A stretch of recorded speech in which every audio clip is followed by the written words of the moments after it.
علیکم ورحمۃ اللہ وبرکاتہ۔ الحمد للہ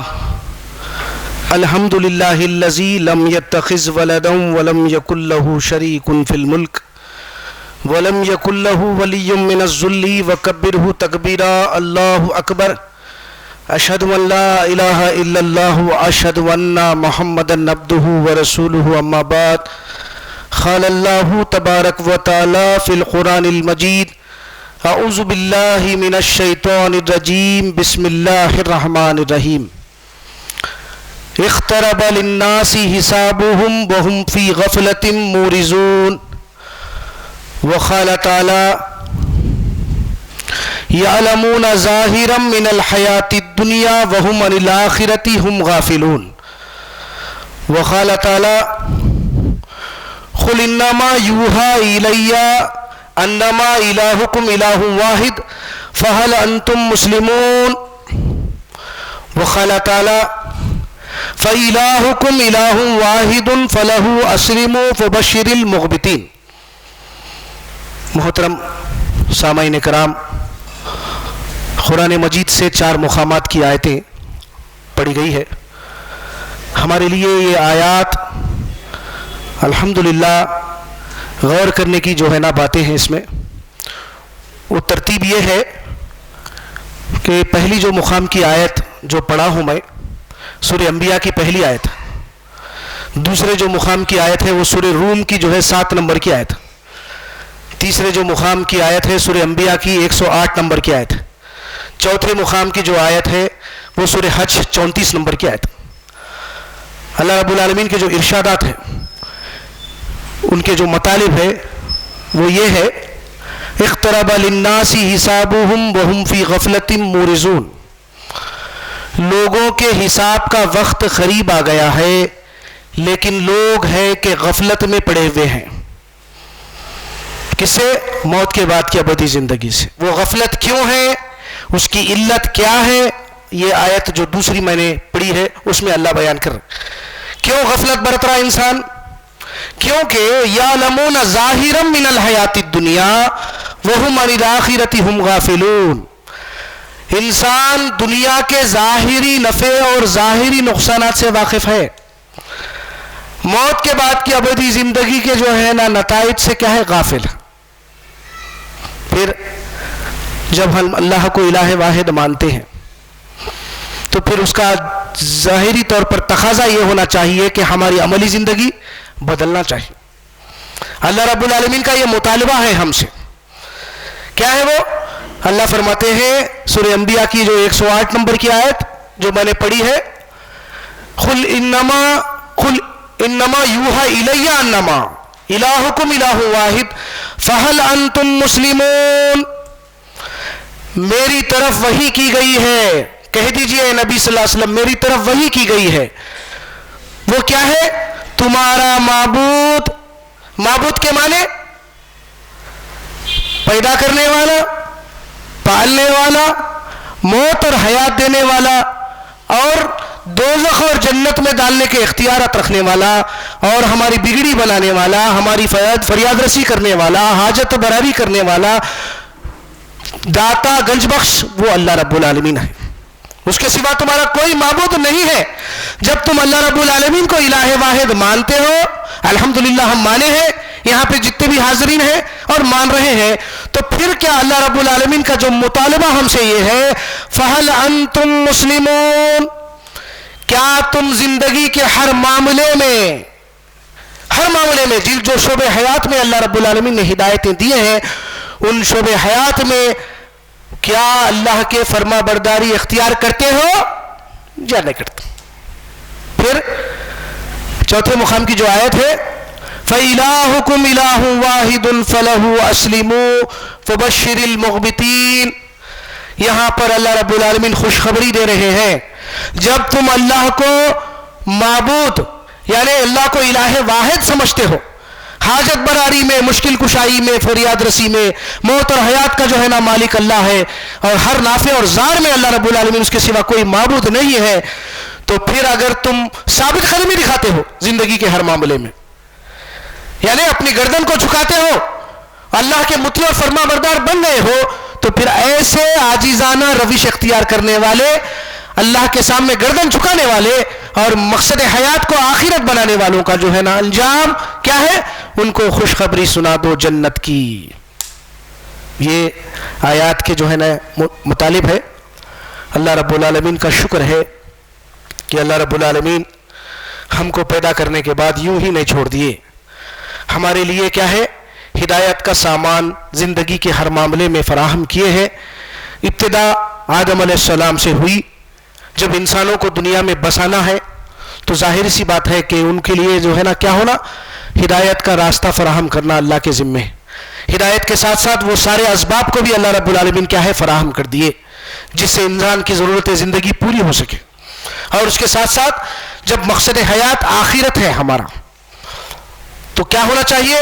ہماری زندگی بدلنا چاہیے۔ اللہ رب العالمین قُلْ نَهْبِطُوا مِنْهَا جَمِيعًا فَإِمَّا يَأْتِيَنَّكُم مِّنِّي هُدًى فَمَن تَبِعَ هُدَايَ فَلَا خَوْفٌ عَلَيْهِمْ وَلَا هُمْ يَحْزَنُونَ وَالَّذِينَ كَفَرُوا وَكَذَّبُوا بِآيَاتِنَا أُولَٰئِكَ أَصْحَابُ النَّارِ هُمْ فِيهَا خَالِدُونَ۔ انتہائی سنجیدگی کے ساتھ غور کرنے کی بات ہے ان آیات میں۔ سورہ بقرہ کی جو آیتیں ابھی پڑھی گئی ہے، تم سب یہاں سے اتر جاؤ، دنیا میں آپس میں تم ایک دوسرے کے دشمن ہو، شیطان اور انسان۔ جب ظاہر سی بات ہے جس دنیا میں تم کو بھیجا جا رہا ہے وہاں پر مشکلات آئے گی، مصائب آئیں گے اور جو ہے نا تمہارا امتحان لیا جائے گا۔ وہاں پر کیا کروں گا میں؟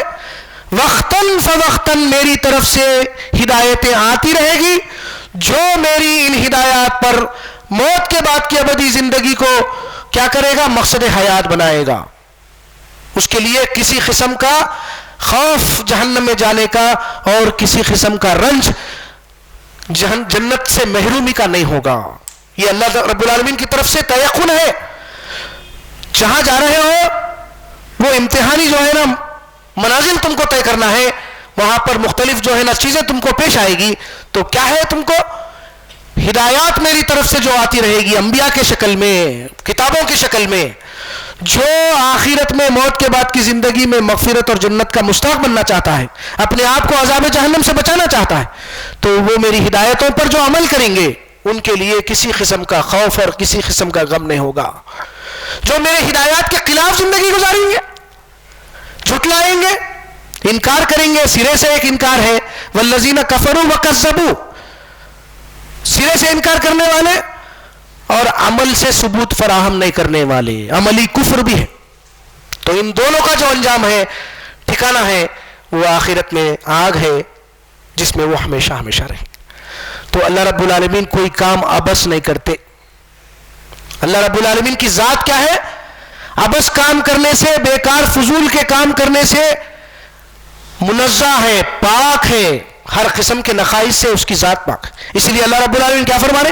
افحسبتم انما خلقناکم عبثا وانکم الینا لا ترجعون فتعالی اللہ الملک الحق لا الہ الا هو رب العرش الکریم۔ اللہ رب العالمین فرما رہے کہ کیا تم خیال کرتے ہو کہ ہم نے تم کو یوں ہی پیدا کر دیا اور یہ کہ تم ہماری طرف پلٹ کر نہیں آؤ گے؟ ہرگز ایسا نہیں ہے معاملہ۔ وہ کون ہے؟ وہ ذات کیا ہے؟ بلند تر ہے، حقیقی بادشاہی اسی کی ہے۔ ایسا عبث فضول اللہ رب العالمین کام نہیں کرتے۔ اس کی ذات کیا ہے؟ اس سے پاک ہے، منزہ ہے اور بالا تر ہے اور بلند تر ہے۔ اور اس کے سوا کیا ہے؟ وہ کون ہے؟ معبود برحق ہے، الہ واحد ہے، اس کے سوا کوئی معبود نہیں ہے۔ وہ رب عرش کریم کا کیا ہے؟ مالک ہے۔ تو پھر ہم مسلمان ہیں، الحمدللہ اللہ اس کے رسول آخرت کے دن پر، غیب پر، جنت اور دوزخ پر ایمان لائے ہیں اور کتابوں پر ایمان لائے ہیں، رسولوں پر ایمان لائے ہیں۔ تو پھر کیا واقعی ہماری عملی زندگی اس بات کا ثبوت دے رہی ہے؟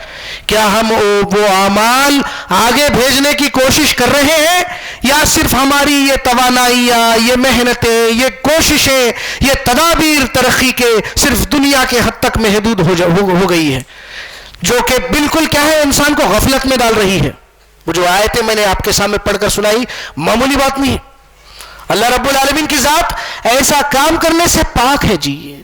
یہی بات کو اللہ رب العالمین مکرر فرما رہے ہیں قرآن مجید میں. وما خلقنا السماء والارض وما بینہما باطلا ذالک ظن الذین کفروا فویل للذین کفروا من النار. سورہ 7 کی آیت ہے. اللہ کیا فرماتے ہیں؟ آسمان اور زمین اور اس کے درمیان میں جو کچھ بھی ہے اللہ نے بے مقصد فضول عبث نہیں پیدا کیا. یہ ایسا کس کا گمان ہے؟ انکار کرنے والے کافروں کا. اللہ کے الہ واحد ہونے کے انکار کرنے والوں کا گمان ہے. پر تو پھر مسلمان لا الہ الا اللہ محمد رسول اللہ کے کلمے کے اقراری ہے. اگر ہم فہل انتم مسلمون فرما برداری نہیں کریں گے اللہ اس کے رسول کی اور صحابہ کی روش نہیں ہوگی ہمارے زندگی میں اور تقوی اختیار نہیں کریں گے اور صرف جو ہے نا مقصود اور مطلوب دنیا کے نفع اور دنیا کے نقصانات پیش نظر رہیں گے تو یاد رکھیے یہ دنیا ہم کو برباد کر دے گی. کل جو نتائج اس کے جو برآمد ہونے والے ہیں وہ آگ کی شکل میں ہونے والے ہیں جس میں انسان ہمیشہ ہمیشہ رہے گا. اللہ رب العالمین ابس کام نہیں کرتے. یہ گمان کس کا ہے؟ کافروں کا ہے. آج مسلمان ایمان لانے کے بعد ایمان کے اگر ہم عملی تقاضوں کو پورا نہیں کر رہے ہیں, ہمارے کاروبار کا جائزہ لینا ضروری ہے, ہمارے معاملات کا جائزہ لینا ضروری ہے, ہمارے تعلقات کا جائزہ لینا ضروری ہے, ہمارے شادی بیاہ خوشی اور غم کے جو مواقع فراہم ہو رہے ہیں اس میں بھی ہم جو ہے نا اللہ رسول کی تعلیمات کو ملاحظہ رکھنا پڑے گا. پھر کیا کر رہے؟ اگر نہیں کر رہے یہ گمان کس کا ہے؟ کافروں کا گمان ہے. اسی کی تعریف اور زمرے میں ہمارا بھی شمار ہو جائے گا اگر ہم اس بات کا ثبوت فراہم نہیں کر رہے. اس کا مطلب یہ ہوا کہ ہم کو یقین آخرت ہے ہی نہیں, جس کی وجہ سے ہم کیا کر رہے ہیں؟ ہمارے مصروفیات, ہمارے تگودو, ہمارے جو ہے نا توانائیاں صرف اسی دنیا کے حد تک خرچ ہو رہی ہے. بس یہ اہم ترین بات ہے جس کا ہم جائزہ لینا ضروری ہے. پھر اقترب للناس حسابهم وهم في غفلة معرضون. لوگوں کے حساب کا وقت قریب آ گیا ہے لیکن لوگ غفلت میں پڑے ہوئے ہیں. اس کا ثبوت ہم اپنے آنکھوں سے دیکھ رہے ہیں, روزانہ تجربے مشاہدے میں ہے کہ ہمارے عزیز و قارب, ہمارے رشتہ دار, ہمارے دوست احباب کا انتقال ہو رہا. لیکن کیا اس سے ہم سبق حاصل کر رہے؟ کل ہمارا بھی انتقال ہوا اور کس وقت ہوگا, کیا ہوگا, کیا فلاں عمر کو پہنچ کر ہوگا, اس کی کوئی گارنٹی نہیں ہے. پھر کیا واقعی ہم اپنے نفس کا جائزہ لے رہے؟ کیا واقعی ایسے اعمال کو آگے بھیجنے کی کوشش کر رہے ہیں؟ یہ ضروری ہے بھائی. خالی ایمان لانے کے بعد ایمان کے جو ہے نا ایمان کو شرک کے اجزاء سے پاک رکھنے کی کوشش ہی نہیں کرنا ہے بلکہ اس کا ثبوت اپنے عمل سے فراہم کرنا ہے کہ واقعی والذین یصدقون بیوم الدین. ایمان والے کیا کرتے ہیں؟ اپنے عمل سے موت کے بعد کی ابدی زندگی کی تصدیق کرتے ہیں, ثبوت فراہم کرتے ہیں. اس کا اٹھنا بیٹھنا, اس کی بول چال, اس کا رہن سہن, اس کی گھریلو زندگی, اس کی معاشرتی زندگی, اس میں پورا جو ہے نا کیا ہوتا ہے؟ آخرت کا اطلاق ہوتا ہے. ایسا کوئی کام نہیں کرتے جس کا جو انجام ہے آخرت میں نہ رہے, آگ ہے. یہ ہم کو خاص کر اس بات کا جو ہے نا خیال رکھنا ضروری ہے. یہ اور ایک بات بھی کہتے ہوئے چلے جاؤں بھائی, میں غور کرائے اکثر مسلمانوں میں عموماً جواب یہ آتا, یہ میرے دوستوں میں بھی ہے, پڑوس میں بھی ہے, ارے کیا کر رہے ہیں ہم برا کام, 5 وقت کی نماز کی پابندی ہے, صوم و صلات کے پابند ہے, صدقہ دے رہے ہیں اور فلاحی کاموں میں جو ہے نا شرکت کر رہے ہیں, سب ہے, ایمان میں شرک بھی نہیں ہے, لیکن پھر کیا بات ہے آپ تنبیہ کر رہے ہیں بار بار آخرت کے اس ابدی عذاب سے ہم کو ڈرا رہے ہیں؟ ارے بھائی یہ جب واقعی آپ کے اندر میرے اندر آخرت کا خوف ہے, دوزخ سے بچنے کا, جنت میں جانے کا, پوری زندگی میں اللہ رب العالمین نے ہدایتیں دی ہے, تو پھر کیا تم برتھ ڈے سیلیبریٹ کر سکتے ہیں؟ ایک بات بتا رہا ہوں میں کہ ہم ہوا دے رہے ہیں شیطان کو, ہوا دے رہے ہیں, موقع فراہم کر رہے ہیں شیطان کو. یہ جو منتقل کر رہے ہیں صاحب اولاد ہیں ہم, یہ بات کو غور کرنا سنجیدگی کے ساتھ ایزی لینے والی بات نہیں ہے. ایزی لینے والی کوئی بات نہیں ہے. جو چیز منتقل کر رہے ہیں ہماری نسلوں میں، کل یہ وبال جان بنے گی ہمارے لیے. ہم اس کو ایزی لے رہے ہیں. ارے کیا ہے بھائی اس میں برائی؟ اینیورسری سیلیبریشن ہے میاں بیوی کا، اس میں کھانا بری بات ہے؟ حرام ہو جاتا کیا کھانا؟ نہیں ہوتا. لیکن کیا واقعی تم جب آخرت پسند ہو تمہارے اندر یہ کمزوری بھی نہیں آنا؟ یہ چیز کو تم ہوا دے رہے ہو، یہ کل جا کر تمہارے جو ہے نا نسل کو کل جو ہے برباد نہ کرے. اتنا سا بھی خیال رکھنا بے حد ضروری ہے بھائی. ارے عمر کو بڑھتے جا رہے ہیں، موت کے قریب ہوتے جا رہا ہے، انسان برتھ ڈے سیلیبریٹ کر رہا، کتنی غلط بات ہے. جبکہ اللہ رب العالمین یا ایھا الذین آمنوا اتقوا اللہ ولتنظر نفس ما قدمت لغد واتقوا اللہ ان اللہ خبیر بما تعملون. اے وہ لوگوں جو آخرت پسند ہو، عذاب جہنم سے بچنا چاہ رہے ہیں نا، تم مغفرت اور جنت کے مستحق بننا چاہ رہے، اسی وجہ سے تو اللہ پر ایمان لائے ہو، تو ہر نفس کو اللہ سے ڈرو. اس کی نافرمانی کا جو انجام آخرت میں آگ ہے، اس سے بچنے کی ہر ممکنہ کوشش دنیا میں کرو. ہر نفس کو یہ دیکھنا چاہیے کہ اس نے کل کے لیے کیا اعمال تیار کر رکھے ہیں. اس کا جائزہ لینے کے بجائے عمر بڑھتے جا رہی ہے، خوشیاں منا رہے. یہ کس کے گھر میں ہو رہا بھائی؟ یہ برادر، یہ خاص بات میں اس لیے پیش کر رہا ہوں، یہ اچھے خاصے گھرانوں میں ہو رہا، میرے گھر میں ہو رہا، یہ میرے گھر میں ہو رہا. تو پھر اس کا بھی خاص کر پاس و لحاظ رکھنا چاہیے ہم کو. زندگی کا معاملہ ایسی نہیں ہے. پھر آئیے شرمگاہوں کی جو حفاظت کے سلسلے میں اللہ رب العالمین کو جو احکامات ہے، معمولی بات نہیں ہے. جنت الفردوس کے جو وارث بننے والے ہیں، ان کے جو اوصاف میں سے جو صفت ایک ہے، وہ صفت کیا ہے؟ سورۃ المومنون کی جو ابتدائی آیتیں ہیں نا، اللہ تعالیٰ کیا فرماتا ہے؟ والذین هم لفروجہم حافظون الا علی ازواجہم او ما ملکت ایمانہم فانہم غیر ملومین فمن ابتغى وراء ذلک فاولئک هم العادون.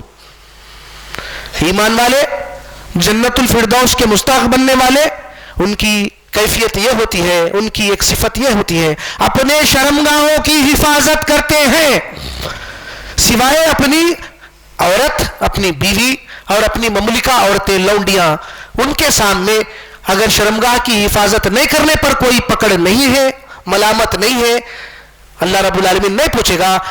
لیکن اس کے ماں سوا، اس بات پر خاص کر توجہ دلانا مقصود اور مطلوب سمجھتا ہوں، اس کے سوا دوسرے جتنے بھی اسباب ہیں جو بے حیائی کی طرف تم کو اکساتے ہیں، ایسے آرٹیکلز ہیں، ایسے ناولز ہیں، ایسے پروگرامز ہیں ٹی وی کے، ایسے جو ہے نا بے حیائی کے جو ہے نا جتنے جو ہے نا اسباب ہے جو تمہاری شہوت کو ابھارنے والی، سارے کے سارے حرام ہیں. بچ جاؤ، رک جاؤ. ارے ہم تو نہیں کریں نا بھائی، ہماری نیت تو صاف ہے نا. ارے پھر تو غیر محرم کو کیوں گھور رہے ہیں بھائی؟ آپ غیر محرم کو دیکھ رہے ہیں، آپ سیریلز دیکھ رہے ہیں، فلمات دیکھ رہے ہیں جس میں کوئی پردے کا پاس و لحاظ نہیں ہے. آپ کی نیت تو اچھی ہے، لیکن آپ کے سامنے یہ اللہ کا حکم نہیں ہے موجود.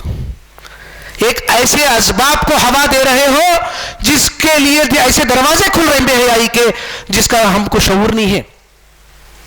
بچوں کے سامنے بیٹھ کر جو ہے ٹی وی دیکھی جا رہی ہے. سوچئے، غور کریے، اس کا جو انجام آخرت میں ہے ہم کو جو ہے نا سمجھ میں نہیں آ رہا. ہم جو چیز نالج ٹرانسفر کر رہے ہیں، منتقل کر رہے ہیں ہماری اولاد میں، بہت غلط چیز کو منتقل کر رہے ہیں. اللہ رب العالمین ایسی چیز کو بھی جو ہے نا پابندی لگا رہے ہیں کہ تم کیا ہو، متقی بنو. اور وہ گھر کس کے لیے ہے؟ وہ گھر کس کے لیے ہے؟ والعاقبۃ للمتقین. وہ آخرت کا گھر اللہ سے ڈرنے والوں کے لیے ہے. جب ہمیشہ زندگی گزارتے ہوئے آخرت پیش نظر ہوتی ہے، کہیں میرا یہ عمل مجھے کل آخرت میں دوزخ کے عذاب کا مستحق تو نہیں بنا رہا، یہ پیش نظر ہونا. غور کریے، یہی نہیں ہے بلکہ ہمارے کاروبار ترقی کے لیے ایسے اسباب کو اختیار کر رہے ہیں جو بالکل اللہ اور اس کے رسول کی نافرمانی کے دائرے میں آ رہی. ایک تو کہہ رہے ہیں بھائی میں سود کے معاملے میں کمپنیوں میں حصے دار نہیں بنتا ہوں، شریک نہیں ہوتا ہوں، لیکن پھر کیا کر رہے ہیں؟ خود بزنس کی ترقی کے لیے کیا کر رہے ہیں؟ سود لے رہے ہیں، جبکہ سود لینا اور دینا دونوں بھی حرام. اس کا راستہ بتانے والا، اس کی ترغیب دلانے والا، یہ سب معاملہ اسی کے دائرے میں آتا ہے. کہ ارے بھائی حوالہ کیا لے رہے ہیں؟ ارے نظام ہے نا بھائی، نظام ہے نا، اس کا ساتھ دینا پڑتا. تو پھر آپ کیوں دے رہے ساتھ؟ آپ مت دیجیے. آپ ممکنہ کوشش کریے اس سے بچنے کی، ایسے حلال راستے اختیار کریے اور توکل بھروسہ اللہ پر کریے. وہ رزق دینے والا اللہ ہے نا، ہے نہیں؟ پھر اولاد کی جو ہے نا قتل بھی کر رہے ہیں. کیوں؟ مفلسی کے خوف سے. جبکہ اللہ تعالیٰ بول رہے ہیں کہ سورہ انعام کی جو آیت ہے خاص کر ہمارے لیے انتہائی اہمیت کی حامل ہے. ارے بھائی کیسے پالیں گا انہیں بچوں کو؟ اس لیے تو روک رہا. ارے تم کون ذمہ دار ہے بھائی؟ وَلَا تَقْتُلُوا أَوْلَادَكُمْ مِنْ إِمْلَاقٍ نَحْنُ نَرْزُقُكُمْ وَإِيَّاهُمْ. اپنی اولاد کو مفلسی کے خوف سے قتل مت کرو. تمہارا رزق کا انتظام جس طرح ہو رہا ہے، تمہارے آنے والی اولاد کا رزق کا ذمہ اللہ کے ہاتھ میں ہے. یہ الگ بات ہے کہ بڑی جان کا نقصان ہے کہ 4 ڈیلیوریز 3 ڈیلیوریز ہو گئے تو بہرحال سیزرین ہو گئی تو بڑی جان کا نقصان ہے جو روک رہے. لیکن خصدن ایسے ارادے سے رزق کے معاملے میں سوچنا اور اولاد کو قتل کرنا کیا دائرے میں آتی بات؟ حرام. یہ بات حرام ہے، میری بات نہیں ہے. سورہ انعام کی آیات پڑھ لیجئے، 151 سے لے کے 155 تک ہے غالباً، غور کریے. تو بولنے کا مقصد یہ ہے فَهَلْ أَنْتُمْ مُسْلِمُونَ، ہم کہاں تک اللہ کے مطیع اور فرما بردار بننے کی زندگی کے ہر معاملے میں کوشش کر رہے ہیں. اللہ رب العالمین کا یہی مطالبہ ہم سے ہے. ایک تو شرک سے بچے ہوئے کہہ رہے ہیں، لیکن معاملہ جب عملی زندگی کا جائزہ لیا جائے تو معاملہ پورا چوپٹ. سوچو بھائی کس منہ سے جو ہے نا ایک باپ جو ہے بیٹی کا رشتہ جو جب مانگ رہا تو وہ لوگ جو رشتہ دے رہے ہیں لڑکے کو، میرا لڑکا فلاں پڑا ہوا ہے، پھر آپ کیا ہے؟ آپ ظاہری طور پر جو ہے اسلام کا لبادہ اوڑے ہوئے ہیں، پھر آپ کو معلوم ہے اللہ کون رسول کون، پھر کس منہ سے پوچھ رہے ہیں آپ؟ کس منہ سے پوچھ رہے ہیں آپ؟ یعنی آپ کے پاس کوئی علم ہی نہیں ہے. وہ علم آخرت کے تعلق سے کیا ہوا؟ بل ادارک علمہم فی الآخرہ بل ہم فی شک منہا بل ہم منہا امون. اس زندگی کے تعلق سے تم شک میں پڑے ہوئے ہو، بلکہ اندھے بنے ہوئے ہو. یہ معاملہ کچھ ہمارے مسلمانوں کا ہے کیونکہ لمحات بہت کم ہیں. جیسے جیسے عمر بڑھتی جا رہی ہے موت کے قریب ہوتے جا رہے ہیں. سوچئے کل آخرت میں ایسا نہ ہو کہ جو ہے نا ہم پچھتائے. موت کے وقت بھی پچھتائے گا انسان. میں ایک بات غور کیا، مرتے وقت اگر فرشتوں کی جانب سے جنت کی خوشخبری سنائی جائے گی تو کیا وہ آدمی دنیا میں واپس پلٹنا پسند کرے گا؟ سوچئے. وہ آدمی اپنے زبان سے بولے گا اللہ میاں مجھے دنیا میں واپس بھیج دے، میں تیرے راستے میں مال خرچ کر کے نیک لوگوں میں صالحین میں سے ہو جاتا ہوں. سورۃ جو ہے نا یہ مومن کی جو آیتیں ہیں، مومن کی آیتیں، مومنون کی آخری رکوع کی آیتیں، تو غور کرنا بات کہیں ایسا نہ ہو کہ پچھتاوا ہو. وہ سورہ زمر کی بھی جو آیتیں ہیں وَأَنِيبُوا إِلَىٰ رَبِّكُمْ وَأَسْلِمُوا لَهُ مِنْ قَبْلِ أَن يَأْتِيَكُمُ الْعَذَابُ ثُمَّ لَا تُنصَرُونَ وَاتَّبِعُوا أَحْسَنَ مَا أُنزِلَ إِلَيْكُم مِّن رَّبِّكُم مِّن قَبْلِ أَن يَأْتِيَكُمُ الْعَذَابُ بَغْتَةً وَأَنتُمْ لَا تَشْعُرُونَ أَن تَقُولَ نَفْسٌ يَا حَسْرَتَا مَا فَرَّطتُ فِي جَنبِ اللَّهِ وَإِن كُنتُ لَمِنَ السَّاخِرِينَ أَوْ تَقُولَ لَوْ أَنَّ اللَّهَ هَدَانِي لَكُنتُ مِنَ الْمُتَّقِينَ او تقول حين ترى العذاب لو ان لي كرة فاكون من المحسنين بلا قد جاءتك آياتي فكذبت بها واستكبرت وكنت من الكافرين. کل میدان حشر میں حجت میں انسانوں کا جو محاسبہ کیا جائے گا وہ اسی کتاب کے تحت کیا جائے گا. لیکن کتاب کی کوئی اہمیت نہیں ہے، ثواب و برکت کے لیے پڑھ رہے. جادو کے اثر سے جو ہے نا بھگانے کے لیے کر رہی، شیطانوں کو وارد ہونے کو بھگانے کے لیے پڑھ رہی، مکان اور دکان کی افتتاح کے لیے پڑھا جا رہا، لیکن افسوس اس بات کا ہے کہ ہدایت کے لیے قرآن نہیں پڑھ رہی۔ اسی کتاب کے تحت حجت قائم کریں گے اللہ رب العالمین۔ رجوع کرو اللہ کی طرف، پلٹ آؤ اس سے پہلے کہ تم پر اللہ کا اچانک عذاب آ جائے اور پھر تمہاری کہیں سے بھی کوئی بھی مدد نہیں کی جائے گی، کوئی رسول بھی تم کو نہیں بچا سکیں گے۔ الٹا رسول اللہ صلی اللہ علیہ وسلم شکایت کریں گے کہ پروردگار اصل میں میری امت قرآن کو چھوڑ چکی تھی۔ سفارش تو دور کی بات ہے، شکایت کریں گے رسول اللہ صلی اللہ علیہ وسلم۔ اتباع کرو ایسا انداز سے میری ان ہدایات پر جو تمہارے پروردگار کی طرف سے نازل کی گئی ہے، اس سے پہلے کہ تم پر اچانک عذاب آ جائے اور تم کو شعور بھی نہ ہو۔ جب یہ معاملہ پیش آئے گا اس میں سے ایک فریق، ایک گروہ کہے گا جب اس کی موت کا وقت آئے گا یا اس پر عذاب آئے گا یا فیصلے کا دن ہوگا تو ان تقول نفسی یا حسرتا علی ما فرطت فی جنب اللہ وان کنت لمن الساخرین، کتنا اچھا ہوتا، افسوس کے ساتھ اپنے ہاتھ ملے گا، پچھتائے گا، پریشان ہو جائے گا، کاش میں اللہ کے ساتھ مذاق نہیں کیا ہوتا۔ کیوں یہ سزا کیوں دے رہے اللہ رب العالمین؟ ذالک بانہ، یہ سزا، ذالک جزاؤہم جہنم بما کفروا واتخذوا آیاتی ورسلی ہزوا، یہ عذاب تم کو اس لیے دیا جا رہا کیونکہ تم دنیا میں رہتے ہوئے میری آیات پڑھ پڑھ کر تم کو سنائی جاتی ہے اور تم خود بھی پڑھتے تھے، لیکن تم میرے آیات کا کیا کرے؟ مذاق اڑائے، اپنے طور پر اپنے خواہشات نفس کی پیروی کرے، تعویلات ہے، تعبیرات ہے اور روایتی دین ہے تمہارے پاس، تم مذاق اڑائے۔ پھر اور ایک گروہ انسانی کہے گا اے اللہ میاں تو ہدایت نہیں دیا، میں ہدایت نہیں پایا، لیکن اللہ کا شکر ہے اللہ رب العالمین کتاب اور رسولوں کے ذریعے سے کیا کرے؟ ہمارے مقصد حیات کو متعین کر دیے ہیں، اس کا اس دن کا پچھتانا اس کے لیے کوئی کارآمد نہیں ہوگا۔ اور ایک گروہ انسانی کہے گا جب عذاب کو دیکھے گا تو پروردگار دنیا میں ایک بار جانے کی مہلت دے دے، میں نیک کام کر کے، صالح اعمال کر کے اچھے لوگوں میں شامل ہو جاؤں گا، کل کے عذاب سے بچ جاؤں گا۔ ہرگز نہیں، بلا قد جاءت کا آیاتی فکذبت بها واستکبرت وکنت من الکافرین، میری آیتیں تیرے پاس آئی تھی، گھر میں قرآن تھی، شادی میں کیا کرے؟